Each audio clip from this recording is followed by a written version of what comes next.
in Stratton. I've got a lot of comments about the show we did with Bennett that was on with us, and that was great. And my nephew Patrick was with me the other night, and we were hanging out, and he was telling me all about seeing him and hoping to see Danielle. But of course, Danielle was, getting everything ready and wasn't quite dressed, so she didn't want to be on screen. But it was cool to be able to show you my grandson. He is now 8 months old. He'll be 9 months on September 18th, which is pretty cool. That's a great date. And I say all this because today's topic is choosing to learn. Choosing to learn. It's so amazing to watch Bennett learn how his hands work. He's been lunging a lot with his legs, but he's learning how to step up, stand up, hang on to furniture, walk around, and you could just see how everything registers with him. He's learning about his voice. He's learning about hand gestures. He imitates his mom a lot with his hand gestures. Milk. He knows how to say what he wants, and it's very cool because when you watch a child learn, they're learning basic things. They're learning how their body works. They're learning how their mind works. They're learning, about everything in their environment. They're like sponges. They're just learning and learning. They're feeling the teeth come in now for him. And so it's just fun for me at 64 years old to be reminded about the power of learning, the power of choosing to learn each and every day. And so when I work with people, a lot of times people will face adversity or fail at something, and it depresses them. It makes them sad. And, it makes them sad to think that, they were inadequate in some way, that they failed at something. So it's just amazing to me to remind people, and I'm always reminded to remind people that we can learn through adversity. We can learn when we fail. It's important that we do. I remember my younger days when I prepare for the football season. I would work out. I would work out by running. I would work out by stretching. I would work out by doing the skills required. I was a quarterback in high school, so I'd work out by throwing. And then, of course, I'd go to the gym and I would lift.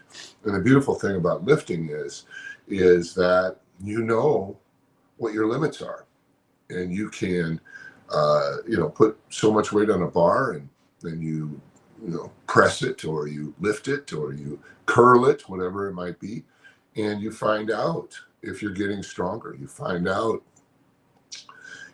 how strong you are. And it's important that you kind of test the limits on a regular basis, because the beautiful thing about being human is that we can learn and that we can grow.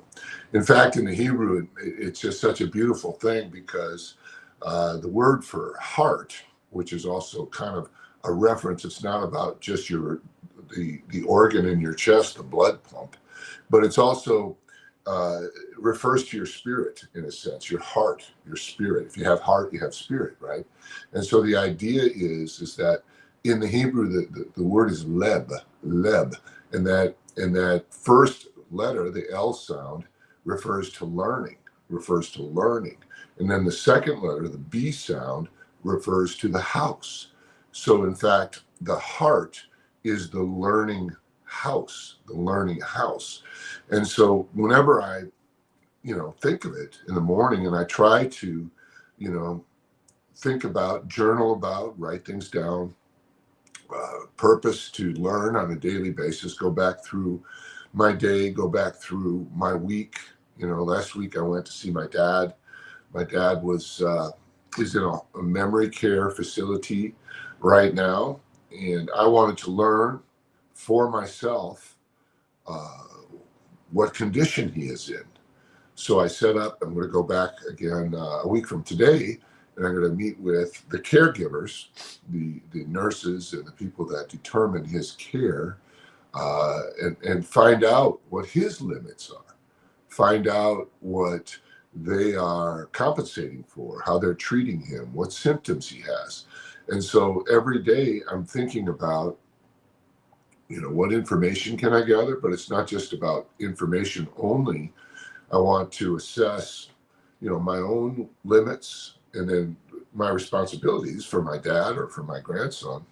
I want to assess what my availability is. I want to assess so that I can perform, so that I can be available, so that I can be available on purpose, all these things. So always being a little bit more conscious of what I'm learning. Today I'm going to meet some friends that I played football with in college, and we're going to play a little golf, and we're going to hang out, and I'm going to find out what they're up to.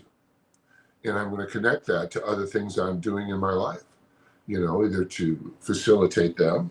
Last week, I met with a young man, 21 years old, who is looking for a new job. He's just back from Denmark. Very, very smart young guy.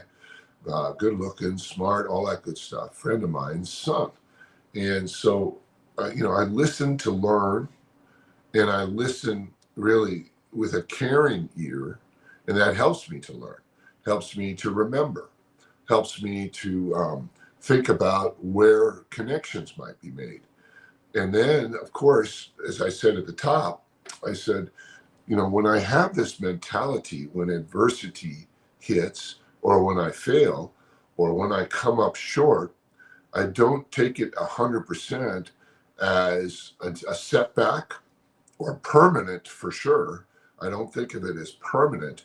I think of it more as I can get stronger. Do I need to read something? Do I need to call a friend and ask questions and maybe get an assessment as to what I did wrong? It's funny because in another area, I'm just kind of walking you through my life here because I apply these things every day. I'm working in the prison system in Mississippi, and there are two directors that both spent time in Angola. When I say they spent time, they were inmates there. They were there for, both of them were in over 20 years. But now that they're out, they have determined to dedicate their lives to the service of other inmates, of other prisoners. And so they have moved from Louisiana, where they'd served time at Angola, and now they're at Parchman and Jackson.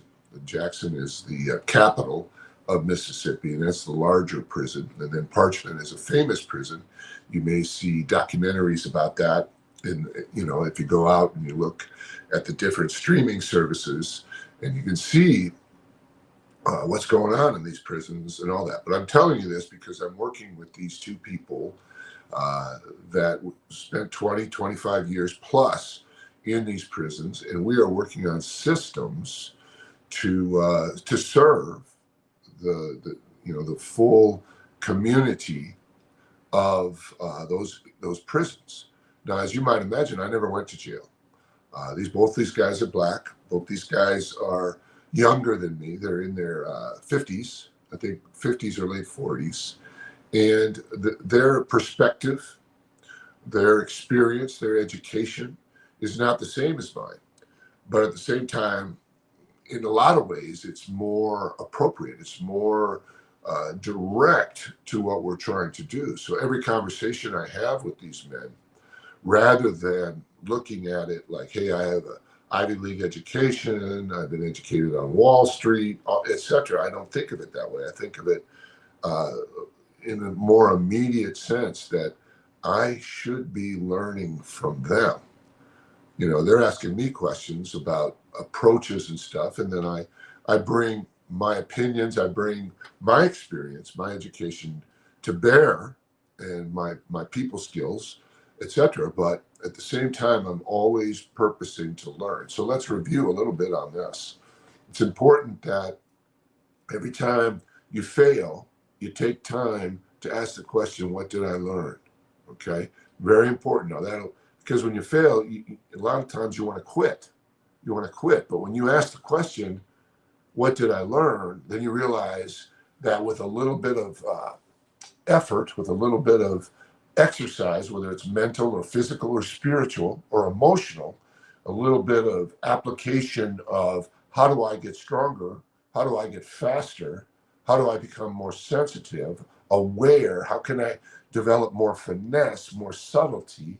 How can I do the things to accomplish my goals so that I don't fail next time? And you think about it and you journal, and that gives you the ability to stay resilient, stay in the game, get back up. It's not about how many times you get knocked down. It's just that you have to get knocked up again. That's a cliche, but at the same time, when you're always looking to learn, and you should never be sad or depressed when you learn your limits, right? When you learn your emotional limits, or you learn your financial limits, or you learn the limit of a relationship, rather than saying good, bad, that's bad, they're a bad person. You say, what did I learn? How can I make it better? How can I get stronger? How can I, go through this on a regular basis?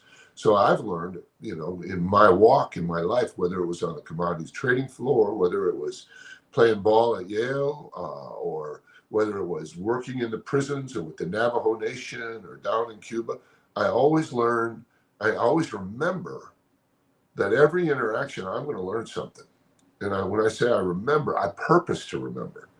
I purpose to, and what that does for you, a lot of times what it does for you is it puts you in a respectful place, because you're now the student, right? And you're asking questions. You actually are interested in what the person you're interacting with knows. So learning helps you to overcome adversity. And when you fail, it helps you to keep moving forward and to build and get stronger. But learning also puts you in the right state of mind to respect your coworker, to respect a new relationship, to respect somebody that you may in your mind think you're more developed than. But when you're always coming into that situation and you have the attitude that I'm going to learn something from this child. My grandson is teaching me. My daughter is teaching me. Okay, she's 30 years old. She's a doctor, right? So she's learned a lot. She knows a lot of things I don't know. I'll never know, right? And so I'm always learning. And then I come across, or I interact, the exchange that I have with them is always extremely respectful. It's not deferential, because I have stuff to offer too. You have stuff to offer too. It's just more that I'm going to take something away from this. I'm going to grow through every exchange I have today. And then what I do late in the day is I'll take some time to go back and forth in my mind and on paper, and kind of, what did I learn today? What did I learn today? I teach a lot from the Bible. I'm a pastor in New York City, and so I teach a lot. And a lot of times when I put my notes together and I prepare a hour-long presentation, I have an outline and I have thoughts that I want to put together and string together in an organized fashion. But while I'm presenting, oftentimes something fresh will come to my mind, and that's, for me, it's, when I say fresh, it's new to me, right? Like the combinations come together and something fresh and new comes to me. And then when I see something either in the scripture, or I see something in the reaction of the congregation, the people that are listening, or sometimes it's even just, I could tell that I'm learning while I'm speaking.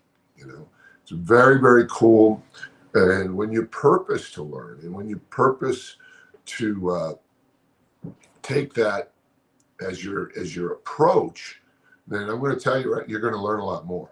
I always tell people, the more thankful you are, the more you're going to have to be thankful for. I tell people that all the time. It really helps them, because it's true. You get good at something, you get to do it a lot, right? And it's the same thing with learning. I'm going to learn today. I'm going to learn in every interaction. I'm going to learn in every failure, in every obstacle. So I want to thank you for joining us at Morning Motivations. I hope this helped you. I hope that you continue to tune in. I want to say hi to my family. I played golf with Tom Mueller last week, and he said, "I watch you. I like those morning motivations, and it's great. They're motivational." He says, "I watch them all the way through. It's great." He doesn't watch them every week, probably, but he catches them from time to time.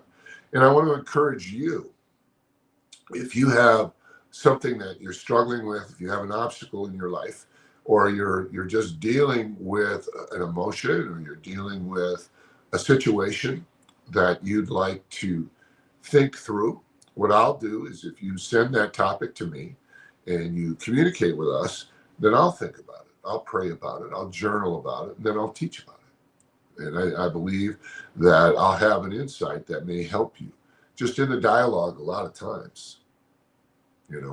So thanks again for tuning in. You watched Morning Motivations with Dan Stratton.